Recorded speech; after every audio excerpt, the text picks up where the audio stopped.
안녕하세요.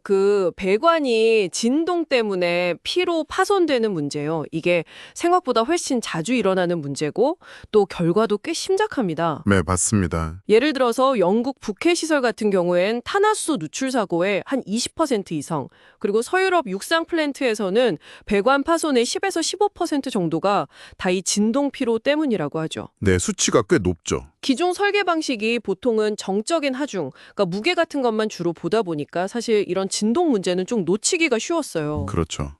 정적 해석에만 집중하는 경향이 있었죠. 그래서 오늘은 이 문제가 터지기 전에 미리 위험을 좀 알아채는 방법, 에너지 연구소 EIE 가이드라인의 3장에 나오는 선제적 평가에 대해서 좀 집중적으로 파헤쳐 보겠습니다. 이 접근법을 청취자분들이 확실히 이해하시도록 돕는 게 저희 목표입니다. 네, 아주 중요한 부분입니다. 이게 이미 문제가 생긴 뒤에 원인을 찾는 그 4장에서 다루는 사후평가라고는 좀 접근 방식이 달라요. 아, 사후평가 말고요? 네, 오늘 다룰 이 선제적 평가, 그러니까 3장 내용은 이름 그대로 예방에 초점을 맞추는 거죠. 새로운 설비를 만들 때든 아니면 기존 설비를 계속 운영할 때든 아니면 설비에 뭔가 변경이 있을 때든 미리 위험을 찾아내서 최소화하려는 그런 전략입니다. 아, 예방이 핵심이군요. 그럼 이 선제적 평가는 구체적으로 어떤 절차로 진행이 되나요? 뭔가 좀 체계적인 단계가 있을 것 같은데요? 네, 그렇습니다. 그 3장에 잘 정리된 절차가 있는데요. 크게 보면 한 5단계 정도로 나눠볼 수 있습니다. 5단계요? 네. 첫 번째는 범위 정의입니다. 이게 지금 평가하려는 대상이 신규 설계 단계인지 아니면 이미 가동 중인 기존 설비인지 아니면 기존 설비에 뭐가 변경 사항이 생긴 건지 이걸 먼저 명확히 하는 거죠. 상황에 따라 시작점이 다르군요. 네, 맞아요. 각 상황에 따라서 따라가야 할 평가 흐름도 그 플로우 차트가 제시되어 있습니다. 3.1, 3.2, 3.3 이렇게요. 네, 그럼 범위를 딱 정하고 나면 그 다음 실제 평가는 어떻게 시작되나요? 잠재적인 문제 영역 같은 걸 처음엔 어떻게 좀 가려내죠? 아, 좋은 질문입니다. 그게 바로 이제 두 번째 단계인 정성적 평가인데요. 기술 모듈 TM02를 활용하게 됩니다. 정성적 평가요? 네, 여기서 중요한 건 어떤 종류의 진동 유발 원인, 예를 들면 유체 흐름 때문에 생기는 난류라든가 아니면 기계 자체의 진동, 또 맥동 같은 것들이 존재할 가능성이 있는지 이걸 먼저 이렇게 쭉 살펴보는 겁니다. 아, 원인부터 파악하는군요. 네, 그리고 여러 공정 시스템이나 유닛 중에서 어떤 부분을 더 집중적으로 봐야 할지, 그러니까 위험 가능성이 높은 곳에 우선순위를 매기는 거죠. 여기서 이제 높음, 하이나 중간, 미디움 등급을 받으면 다음 단계에 정량적 평가 대상으로 넘어갑니다. 그러니까 아직 정확한 계산보다는 가능성을 먼저 판단하는 그런 단계라고 보면 되겠네요. 네, 맞습니다. 일단 가능성 높은 후보들을 좀 추려내는 거죠. 알겠습니다. 후보들을 추렸다면 그 다음엔 위험 수준을 좀 더 구체적으로 파악해야 할 텐데요. 네, 그래서 세 번째 단계가 바로 정량적 평가입니다. 이때는 이제 기술 모듈 TM02, 0304 이런 것들을 이용해서요. 앞에서 정성적 평가에서 위험도가 높다고 판단된 부분들이 있지 않습니까? 네, 높음이나 중간 등급 받은 곳들이요. 네. 예를 들면 주 배관, 메인 라인 이라던가 특히 진동에 취약한 경우가 많은 그 소구경 분기 배관, SBC라고 부르는데요. 주 배관에서 이렇게 작게 갈라져 나오는 배관들이요. 작은 배관들이요. 네. 그리고 또 온도 센서 같은 거 보호하려고 배관에 삽입하는 서머웰 같은 부품들. 이런 것들에 대해서 파손 가능성, 영어로는 LOF, likelihood of failure라고 하죠. 이 LOF 점수를 직접 계산하는 겁니다. 에로웨트 점수요? 그게 파손될 가능성을 수치로 나타낸다는 거죠? 네, 그렇습니다. 말 그대로 진동 때문에 해당 부분이 파손될 가능성이 얼마나 되는지를 어떤 구체적인 수치로 보여주는 거죠. 근데 여기서 정말 중요한 점이 하나 있습니다. 네, 뭔가요? 단순히 이 파손될 가능성, LOF만 보는 게 아니라는 겁니다.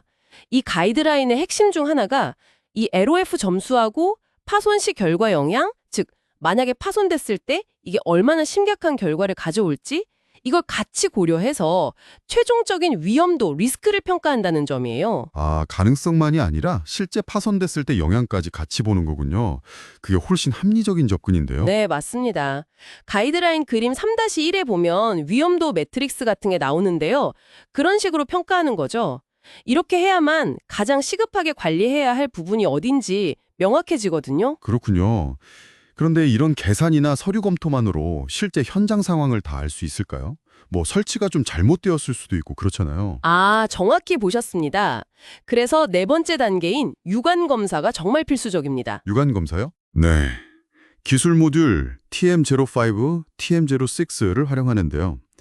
도면만 봐서는 절대로 알 수 없는 실제 설치 상태의 문제점을 직접 눈으로 확인하는 거죠. 뭐 예를 들어서 지지대가 좀 엉성하게 설치되어 있다거나 아니면 미세한 진동 때문에 부품들이 서로 막 마찰해서 닳는 현상, 프레팅 손상이라고 하는데 그런 흔적이 있는지 이런 것들을 직접 찾아내는 겁니다. 어떻게 보면 계산 결과를 현장에서 검증하는 과정이라고 할 수 있죠. 그렇다면 이런 계산이나 유관 검사는 플랜트가 항상 똑같이 돌아가는 정상 운전 상태만 가정하는 건 아닐 텐데요.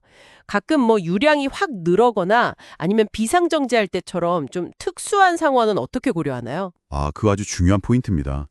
평가할 때는 당연히 정상 운전 상태뿐만 아니라 최대 유량으로 운전할 때, 제순환 운전할 때, 시동 걸거나 정지할 때, 심지어 비상 상황까지 플랜트가 경험할 수 있는 모든 가능한 운전 조건을 다 고려해야 합니다. 모든 조건을요? 네. 왜냐하면 특정 조건에서만 아주 심각한 진동이 발생할 수도 있거든요.